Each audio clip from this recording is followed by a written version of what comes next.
আপনার স্বামীকে ডিভোর্স দিয়েছেন, তাহলে আপনি ডিভোর্স ছাড়া আর একটা ছেলের সাথে কিভাবে আপনি বিয়ে বসতে পারেন বা কিভাবে আপনার দুইটা সন্তান রেখে আপনি চলে যেতে পারেন বলেন? তুই কথা কইস না, তুই তার লগে কথা কস পরে দিয়ে আমার একটা মা আমি কথা কই না হের কথা ভাইয়া গেছে ভাইয়া গেছে, আর আগে কি আরেকবার ভাইয়া গেছে? আবার দইরা আনছি। তো আপনারা পুলিশের হাতে তুলে দেন নাই? আপনার আগের স্বামী, যে আপনার মেয়ের আগের স্বামী, সে কি করছে? জামাই বিদেশ, জামাই কোনে কোনে কথা কইতাছে, আমার যত টিয়া লাগে আমার বউ আনে। আপনাদের বাড়ি কোথায়?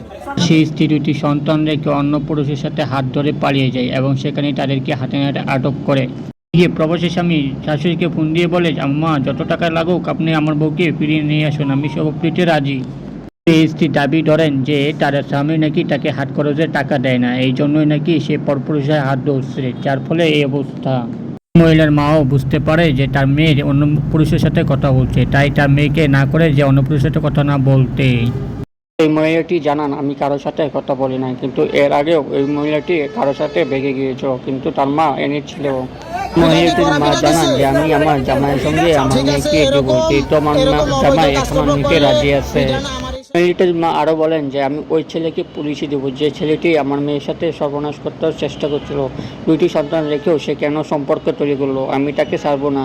এই ছেলেটি জানান যে আমার ওর সাথে 11 বছরের সম্পর্ক, ছোটবেলা থেকে আমি ওর সাথে আছি, আমি ওকে ছাড়া থাকতে পারবো না। দুটো বাচ্চা আছে, আপনি কিভাবে এই কাজটা করতে পারলেন? আমার লগে সম্পর্ক 11 বছর থেকে এই বাড়িতে আমি থাকছি। 11 বছর মহিলাটির মা জানান যে তাদের সাথে 1 মাসের সম্পর্ক, তারা 1 মাস ধরে কথা বলে, তারা মিথ্যা কথা বলছে, আমি আমার মেয়েকে আটকাতে পারি নাই, তাই এলাকাবাসীরা ধরে বা মারধর করে এবং তার মেয়েও অনেক মারধর করে মেয়েকে। এক মাস বাবা, বাবা আচ্ছা ঠিক আছে দর্শক।